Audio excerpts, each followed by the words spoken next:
Something I hear a lot is, I don't know how to make music, I can't make music, etc., and people making excuses as to why they're unable to do it. And usually it boils down to it doesn't sound studio ready right out the gate, which people seem to think music, when you start it, you'll just be a master immediately, but that's not how it works. So I've put together a little thing here to show you what it will sound like likely in your first 5 years using FL Keys, the worst plugin that you can ever have, and we're gonna tweak it a little, make it a little bit worse, just in case somehow it's not already terrible. We'll use a dark piano. So for your first year, you're probably gonna sound something like this.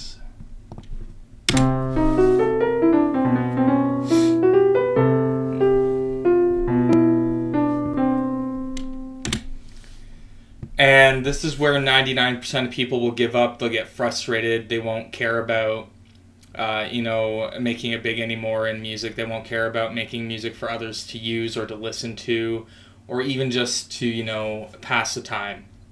And they'll go back to their video games, which does nothing for society, nothing for them, and really unproductive in general. But you'll notice there's a lot of errors in this. First off, there's no actual rhythm. The A and the C section especially have... Or sorry, not the A and the C. The B and the D especially don't start where they should.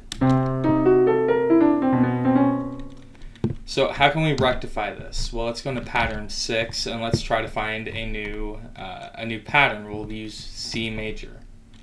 So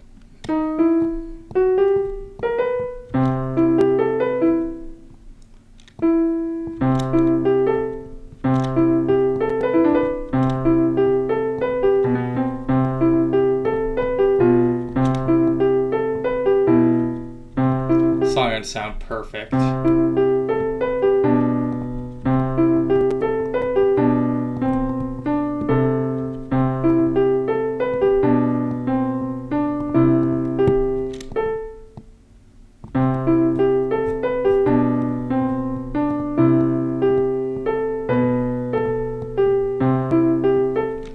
Still sounds like ass, but it follows kind of the original melody that I made.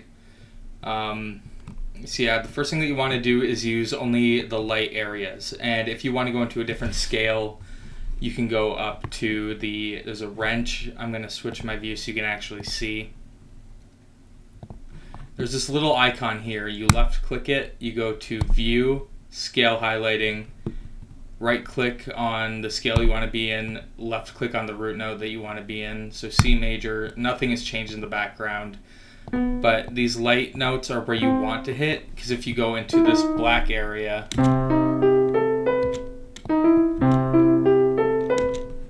okay, year 2, you probably understand root notes at this point. You can actually put them properly and have, a melody that follows itself and changes on the second half. So you'll have something more like this.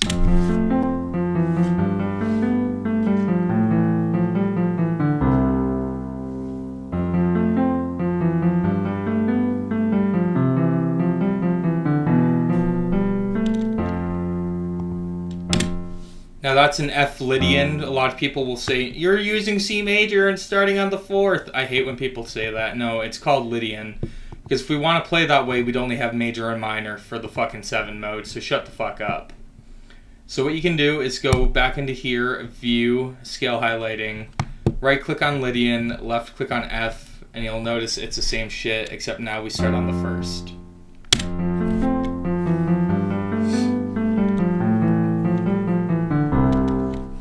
While there is stuff that I would change in here, I'm not going to do it because it's not as atrocious as this was.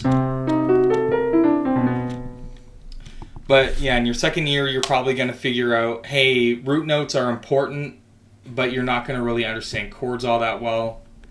Here's where we go into year 3. You're probably going to understand layering.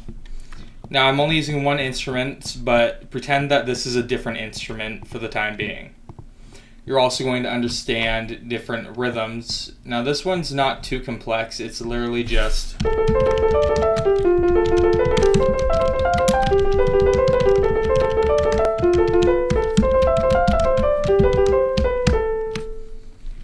nothing too complex. All the notes will probably be super close together. You're not going to be doing anything enigmatic. You're not going to be having notes like up here. Like, okay, that's a bad example. Okay, I'll save that for actually pattern 7. So if you want, you can change pattern 3 or year 3.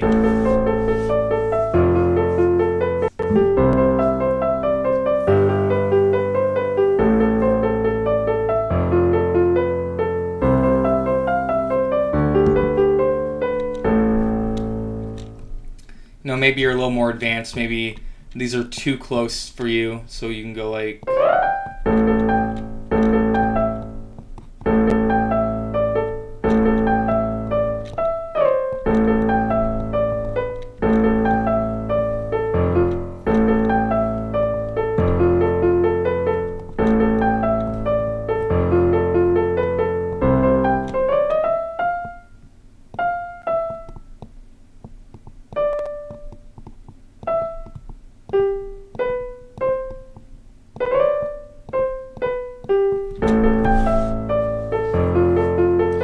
You'll notice we stay in the white. Then we just need to switch up the second half, so.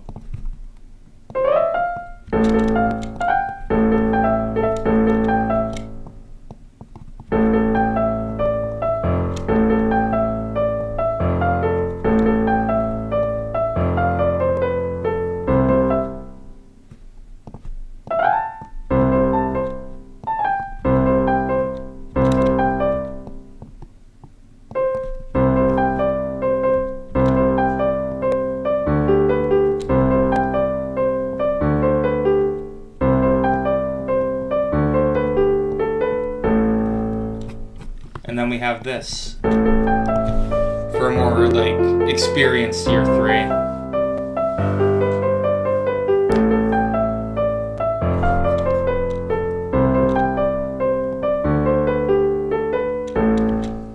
Where you'll be able to go, oh hey, this is pattern A, I'm going to do something similar on the second half.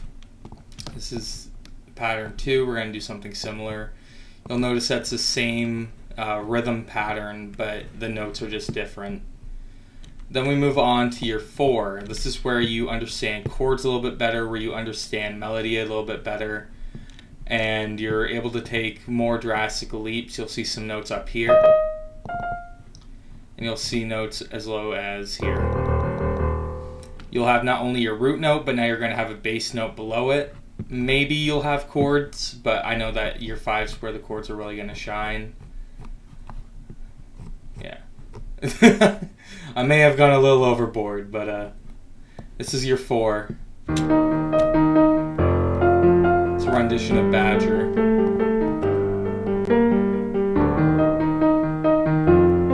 You're also going to notice that you will have a lot of the same notes playing.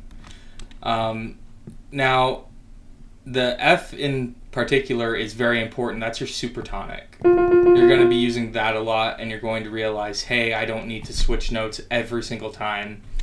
So you'll have the same note, and then you'll have periods where you use different notes where they kind of, you know, they go all over. You'll have shorter notes, and you will have longer notes playing in accordance with each other. And you'll probably finally have learned velocity control here at the bottom.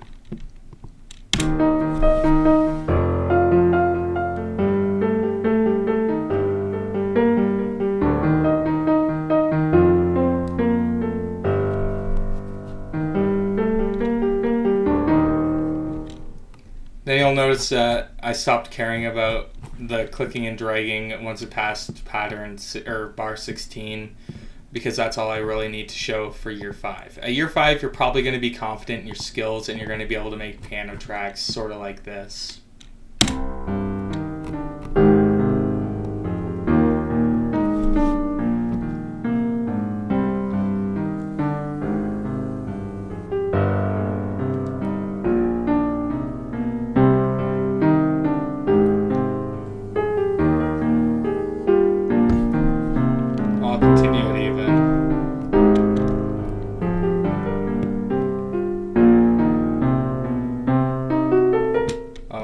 bass doesn't want to do that.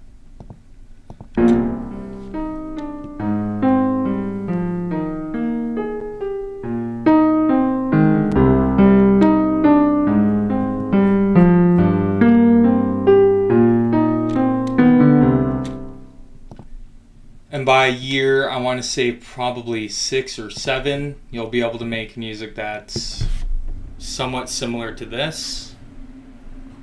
Took me a little while longer, year 9 for me, because, well, I'm developmentally behind. Where you have different instruments, different orchestrations, like you have your piano chords right up here.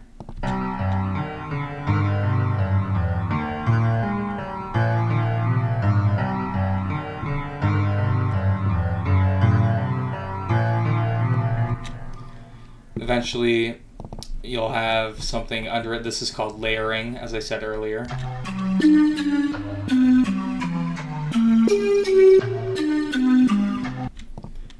And then you might be able to use drum loops. These are pretty nice. Just hit Q on your keyboard. You will be able to... For me, I should have honestly done more with the sub bass instead of just... But I fix it over here. I actually give it some life. I should have, again, been a little less stingy with the sub bass, but I can't do everything perfectly. And then we have our lead chords, where you'll see I have... It's just an octave followed by the 5th on each one. And that's because the 5th is a power chord. It doesn't inherently force you into major or minor.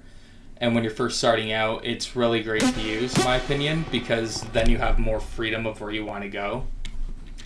So we have a power chord, and we have a bass chord, or a root note. I don't know why I said bass chord. And then we have a melody with a lead. And you'll notice I skipped the first on every single fucking bar here pretty well. Not like everyone, like obviously bar 12 has it, and so does bar 16, but besides that, it's pretty well the same. And then we have just a bell following that lead for layering, and altogether you should have something like this by year like 6 or 7.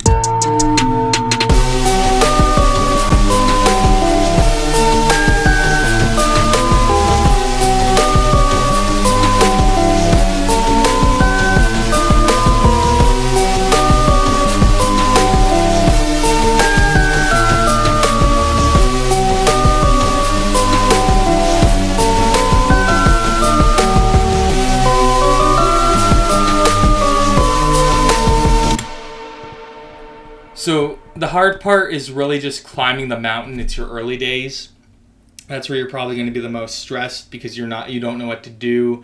No matter how many tutorials you watch, it will seem like you're not improving, but you are. It just takes a while for it to click into your brain, because you need repetition and you need to find the patterns on your own. For example, let's say you want to program drums and you have no clue how. And I'll open up FPC here, and we'll use the Jace Lewis mix because that's my favorite. And you have no clue what to do. So here's a quick tip. Start with your kick, right at the very beginning. And then on the next bar, beat, then you go to the next bar, just do the same for a simple pattern. Go to your snare, every second kick. Get a hi-hat, whether you want closed or open is up to you. Let's go closed. Place it in between. Control C, B, get a crash, place it on the first. And this is your most basic, probably, not year one you'll still struggle with this. This is like your year 2 drums.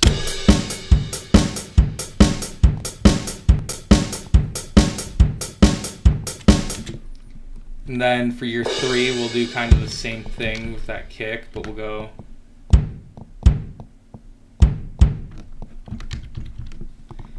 Then we'll have a snare. Actually, no, let's do something a little different. Go.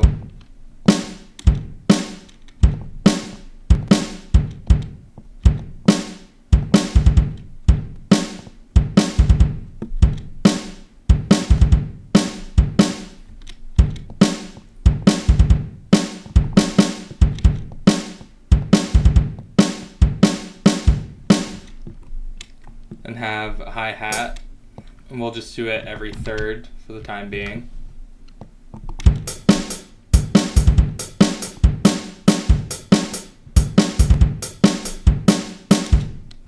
Maybe you'll want to ride on every single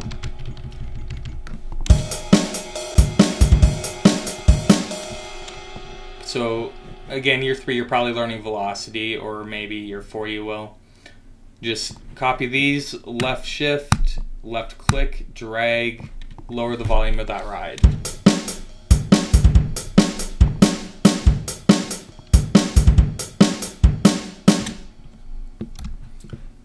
And if you don't want to, program your own drums, just right click here, go to rock, we'll go rock 22. And FPC and FL Studio will have them pre-built for you already.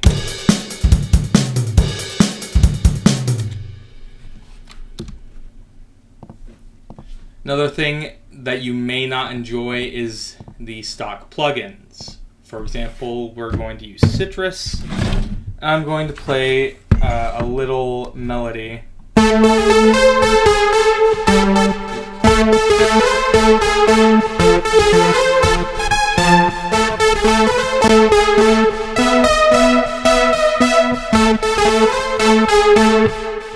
Sounds like shit, absolute shit. So what you want to do is you want to go online and buy VSTs, because eventually, if you find some cool ones, you'll be able to make shit like this.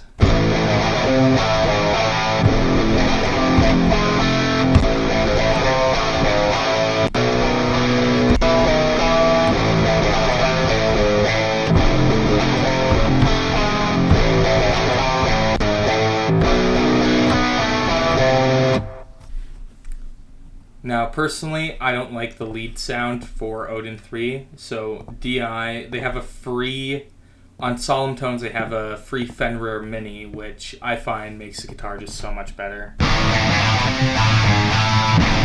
You can go.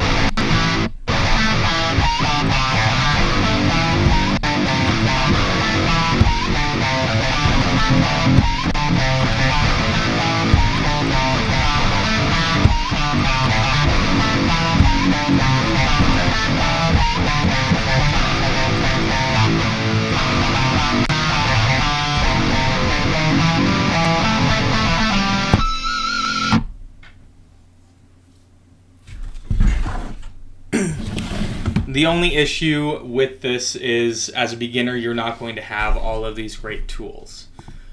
So now comes the question, what do you do?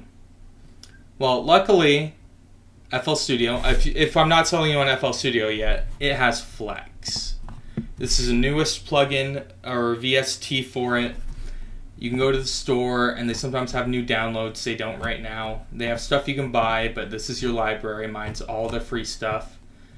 And we'll go to the general MIDI library, and let's go to the very top. Let's use 12-string guitar, right? I'll use my computer keyboard, so it's O. Oh, God.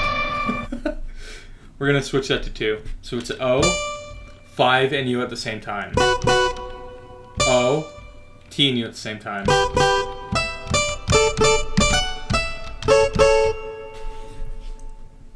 And they have all these little things you can change. Like the chorus, if I just put that all the way to the top, you're going to hear a major difference. Versus, there's also tremolo.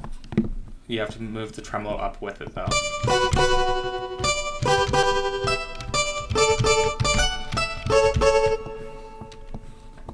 And if, I haven't sold you yet, FL Studio is completely free. So don't give up on your music. It's not that you have bad VST. You have to save up for that, sadly. In a perfect world, we'd all just get good VST out the gate, with our stock plugins. but it's also not that you're not learning. It's not that you can't do it. It's that you won't do it. It's that you're not willing to push through and actually learn. That's what kind of makes a good musician from a bad musician. A bad musician will stop. Oh, I didn't even save year 5. That's great. We'll stop right here or here instead of pushing through to year 3, which really, if you can make it past year 3, you've already made it through all the bullshit. You're just going to keep getting better. You're going to get to here. And eventually, as I've said before, one day you'll make it here and beyond here with fucking this shit.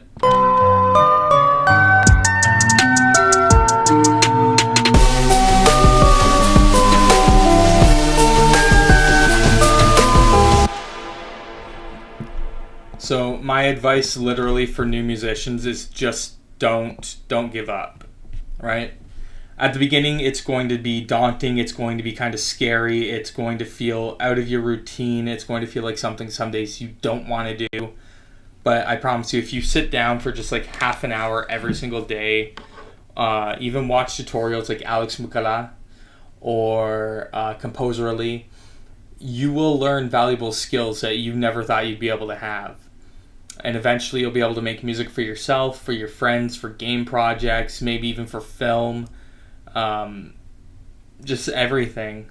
And it will take time because, you know, music is very competitive. There's so many people in it that not everybody can get a chance to really show themselves and their works. But if you push through, you can at least get a small fan base and you can be proud of what you've made. And at the end of the day, I'm going to say this: if you're in music for money or fame or any kind of power to hold over people, you're in the wrong business. Music should be about the passion because, again, only about 1% of us make it, and chances are you and I were not part of that 1%. But just because we're not doesn't give us a reason to give up. It gives us a reason to keep going, actually. Because we don't have to be held to such high standards that we're stressed out that our music's not perfect and has to be studio quality and all of that. We can just make what we want to make, call it a day, and have fun with it. Really, at the end of the day, music should be fun. Like that's my advice, I guess.